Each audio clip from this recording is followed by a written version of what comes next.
Hello students, तो ये है क्लास 11th फिजिक्स का टर्म 1 का जो डेट 8/11 को होना है। तो देखिए 35 क्वेश्चंस हैं इसमें, सारे एमसीक्यू क्वेश्चंस हैं इसमें। देखिए आप देख सकते हो इसमें 20 क्वेश्चंस के बाद 21, 22 ये सारे क्वेश्चंस आपको दिए हुए हैं यहाँ पे। तो हम जल्दी से इनके सॉल्यूशंस कर लेते हैं। तो हम पहले देखते हैं इसका जो फर्स्ट क्वेश्चन है हमारा, उसका क्या आंसर है। Which force among all the basic force is strongest. तो कौन सी फोर्स है जो सबसे स्ट्रॉन्गेस्ट फोर्स होती है? तो ग्रेविटेशनल, न्यूक्लियर, इलेक्ट्रोमैग्नेटिक या वीक फोर्स। तो इसका जो राइट ऑप्शन है हमारा वो है हमारी nuclear force is the strongest force in the nature होती है ये। Now the second question, choose the quantity whose unit is treated as a derived units. इसमें से डिराइव्ड यूनिट्स कौन है? लेंथ, टाइम एंड मास तो फंडामेंटल यूनिट्स है, तो velocity is a derived unit. तो हमारा ये D option is the right answer. Now third question है, slope of velocity time graph represents. Velocity time graph जो है वो क्या रिप्रेजेंट करता है? डिस्टेंस, एक्सेलरेशन, एवरेज एक्सेलरेशन या नन ऑफ दीज। तो इसमें हमारी option number B is the right answer, यानी कि acceleration is the right answer. SI unit of uniform acceleration is, unit क्या है एक्सेलरेशन की? वो होती है मीटर पर सेकंड स्क्वायर, जो कि हमारी option number B is the right answer. ना उसके बाद है, to move a body in a circle which of the following force is needed. किसी बॉडी को सर्कल में घूमने के लिए कौन सी फोर्स की जरूरत पड़ती है? तो वो हमारे पास होती है सेंट्रीपिटल फोर्स, और इसमें C option is the right answer. Angular displacement is defined by the units. Angular displacement ये हमारा सिक्स्थ क्वेश्चन है। तो सिक्स्थ क्वेश्चन का हमारा option number B is the right answer, इनके रेडियन जो है उसकी यूनिट होती है। Now the seventh question, the law of motion valid in a frame of reference which is. Law of motion कौन से फ्रेम ऑफ रेफरेंस में valid होते हैं? Non inertial, inertial, at rest या नन ऑफ दीज। तो इसकी B option is the right answer, यानी कि inertial frame of reference. Now eighth question है हमारा next, velocity at a highest point of a vertical circle is equal to. जो velocity होती है हाईएस्ट पॉइंट पे वर्टिकल सर्कल की वो कितनी होती है? तो ये हमारे पास एट्थ क्वेश्चन की A option is the right answer, इनके √5 g। Work done is a dash quantity. Work done कौन सी क्वांटिटी है? ये हमारा नाइन्थ क्वेश्चन है। Scalar, vector, tensor, none of these. तो इसका right option number A is the right answer, इनके स्केलर क्वांटिटी है। Work done is a scalar quantity. Now tenth question है हमारे पास। टेंथ क्वेश्चन देख लेते हैं हम क्या है। When a ball at a billiard table hits another ball, the collision is. जब एक बिलियर्ड बॉल टेबल पे एक बॉल दूसरी बॉल को हिट करती है तो वो कौन सा कोलिजन होता है? इलास्टिक, इनइलास्टिक, परफेक्टली इनइलास्टिक या नन ऑफ दीज। तो टेंथ क्वेश्चन का हमारा option number A is a right answer, वो एक इलास्टिक कोलिजन होता है। Now the 11th question, if m is a mass of the disc and r is a radius of gyration then the moment of inertia is given by. तो 11th question का हमारा जो answer है, 11th question का हमारा option number D is the right answer, 5/2 mr² इसका right answer है। Now 12th question, the relation between torque and angular momentum is similar to the relation between acceleration and velocity. A option है। Mass and moment of inertia, force and momentum या none of these. तो 12th question का हमारा option number C is the right answer, force and momentum. ना उसके बाद हमारे 13th question शुरू हो जाता है, understanding based question. Two cars are moving along a straight line in a opposite direction with the same speed v, the relative velocity of two cars with respect to each other. तो 13th question जो है हमारा, उसका हमारा option number A is the right answer, 2v, यानी कि double हो जाएगी। A body set to be in motion when a distance travel by it is. एक बॉडी मोशन में है तो उसका डिस्टेंस ट्रेवल है वो क्या होगा? ए ऑप्शन है नेगेटिव, बी है 0, सी है पॉजिटिव है, डी है नन ऑफ दीज। तो 14th क्वेश्चन का हमारा option number C is the right answer, positive. Now 15th question, a particle is moving in a circular path of radius R, the displacement after half a circle would B.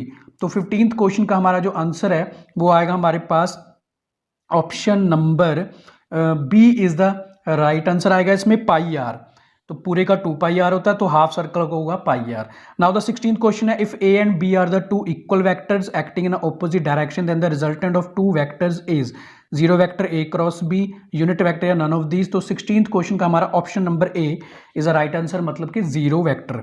Now the vectors a and b such that a plus B is equal to a minus B, the angle between the two is. अगर a plus B vector दोनों a minus B के equal हैं तो हमारे पास कौन सा angle होगा? तो ये तो इजीली हम इसको सॉल्व भी कर सकते हैं। स्केयरिंग करने पर हमारे पास a² b² प्लस 2ab आ जाएगा, और ये राइट साइड में a² plus b² minus 2ab आ जाएगा।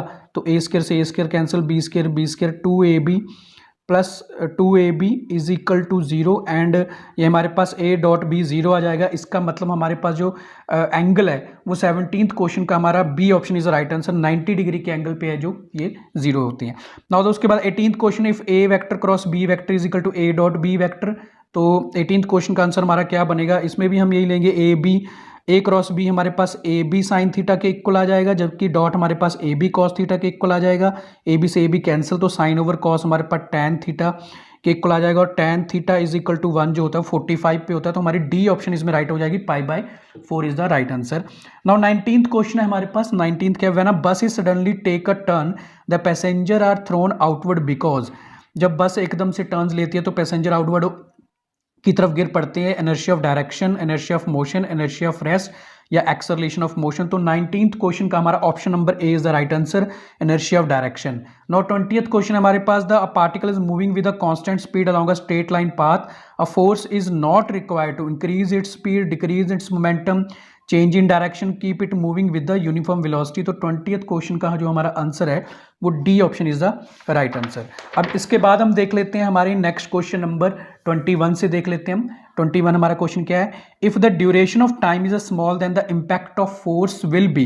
तो हम देखेंगे इसमें अगर ड्यूरेशन ऑफ टाइम कम है तो फोर्स का इम्पैक्ट क्या होगा, तो वो लार्ज होता है, यानी कि A option is the right answer. Now the 22 question, as the rain falls the potential energy changes to, अगर रेन फॉल हो तो पोटेंशियल एनर्जी किस में कन्वर्ट हो जाती है, तो 22nd का हमारा option number C is the right answer, यानी कि kinetic energy. 23rd, bodies are falling under the action of gravity alone in a vacuum, which of the following quantities remains constant during the fall. तो 23rd question का हमारा option number D is the right answer, total mechanical energy. Now 24th question है हमारा, when two bodies collide elastically then the quantity conserved is, अगर दो bodies elastically collide करें तो कौन सी चीज़ उनकी कंजर्व रहती है, तो 24th का हमारा ऑप्शन नंबर डी सही होगा, both kinetic energy and momentum. Now 25th है, if there is a no external force acting on a rigid body which of the following quantity must remains constant. तो 25th के लिए हमारी option number ए सही होगी, angular momentum है जो वो कंजर्व रहेगा। 26th है, if a gymnast sitting on a rotating stool with his arms stretched suddenly lowers his hands, then option क्या है हमारे पास, the angular velocity decreases, his moment of inertia decreases, angular velocity stays constant, या फिर D option है the angular momentum increases. तो 26th का हमारा D option is the right answer, the angular momentum increases is the right answer. Now the 27th question है हमारे पास, two balls are thrown simultaneously in air, the acceleration of the centre of mass of the two balls when in air. 27th का हमारा option number D सही होगा, is equal to G, gravity के equal ही होगी। Now 28th question है हमारा, a solid sphere disc and a ring all the same mass and the made of the same material allowed to roll down on a inclined plane, then option है हमारे पास, the solid sphere reaches the bottom first, the solid sphere reaches the bottom last, the disc reaches the bottom first, या all reaches the bottom at the same time। तो 28th का हमारा option number A is the right answer, जो solid sphere वो पहले पहुंचेगा ring और disc के comparison. Now the application based question आ जाते हैं हमारे पास इसके बाद, यानी कि numericals. A body starts from rest and travels with the acceleration of 2 metre per second, after t second its velocity is 10 metre per second, then it is, ये तो बहुत ही simple, v is equal to U plus A T, हम इसमें formula apply कर देंगे तो velocity हमको गिवन है इसमें 10 मीटर पर सेकंड, और u हमारा 0 होगा क्योंकि रेस्ट से स्टार्ट हो रही है।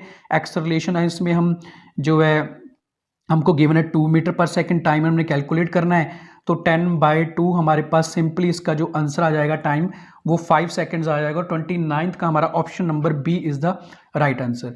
The resultant of two forces each equal to P and acting at a right angle is, तो हमको पता है रिजल्टेंट का formula √p² plus q² plus 2pq और cos थीटा के इक्वल होता है। तो अगर ये दोनों इक्वल हैं, दोनों फोर्सेज हमारी p के इक्वल है, तो ये बन जाएगा p² plus p² plus 2p² cos 90 degree. अब cos 90 डिग्री 0 हो जाएगा, तो p² हमारे पास बन जाएगा ये 2p², मतलब कि हमारे पास आंसर आ जाएगा √2p, और ये हमारी ऑप्शन नंबर जो डी है 30th क्वेश्चन में हमारी option number D will be right.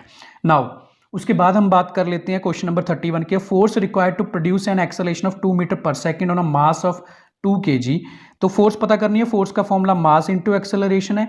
मास हमको गिवन है 2 kg और एक्सेलरेशन 2 है 2 to the 4, तो 31st का जो हमारा आंसर आ जाएगा वो 4 newton is the right answer. इनके option number A is the right answer हो जाती है हमारी ना। उसके बाद हम बात कर लेते हैं क्वेश्चन नंबर 32 की। Container with the mass of 5 kg lifted to the height 8 metre, how much work is done. तो इसका जो वर्क डन है वो पोटेंशियल एनर्जी के इक्वल ही होगा, जो कि mgh के इक्वल होता है। मास हमको इसमें गिवन है 5 kg, ग्रेविटी हम -10 ले लेंगे क्योंकि अपवर्ड हम लिफ्ट कर रहे हैं ग्रेविटी के अगेंस्ट, और हाइट भी हमको इसमें 8 गिवन है, तो 8 5 40 यानी कि 4000 जूल माइनस 400 जूल हमारा इसमें आंसर आ जाएगा नेगेटिव, यानी कि D option is the right answer.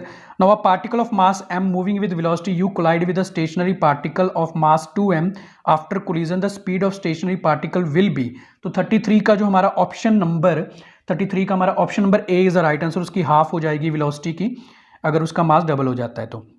Now 34 the circular disc have masses in the ratio 1:2, the diameter of the ratio of their moment of inertia is. तो उसका moment of inertia जो वो क्या होगा, तो 34th का जो हमारा आंसर है वो B option is the right answer, B option. तो इसमें राइट आ जाएगा यानी कि 2। नाउ 35th समय हमारा the sun rotates around itself 27 days, if it expand to twice the its present diameter, what would be the its new period of revolution। तो हमारे पास ये बनेगा I omega moment of inertia angular velocity, और new आएगा I dash omega dash. इसकी values को हम सब्स्टिट्यूट कर दें तो हमारे पास बनेगा 2π5 mr² और ओमेगा 2π डिवाइडेड बाय 27 हमको डेज दिए गए हैं, और न्यू मोमेंट ऑफ इनर्शिया हमने फाइंड करना जो कि 4 टाइम्स हो जाएगा, क्योंकि ट्वाइस है तो 4 टाइम्स हो जाएगा उसका। तो ये बनेगा 2/5 mr² देन ओमेगा डैश। तो ये तो कैंसिल ही हो गया हमारे पास 2/5 mr², तो इसमें हम ओमेगा डैश अगर कैलकुलेट करें तो ये हमारे पास बन जाएगा 2π डिवाइडेड बाय 27 × 4, जो कि हमारे पास 2π डिवाइडेड बाय 108 के इक्वल आ जाएगा, यानी कि 108 डेज है जो उसका न्यू पीरियड ऑफ रेवोल्यूशन होगा। तो स्टूडेंट्स ये थे हमारे 11th क्लास का फिजिक्स का टर्म 1 का जो 8-11 को होना है, ये इसके हमने सॉल्यूशंस देखिए सारे टिक कर दिए।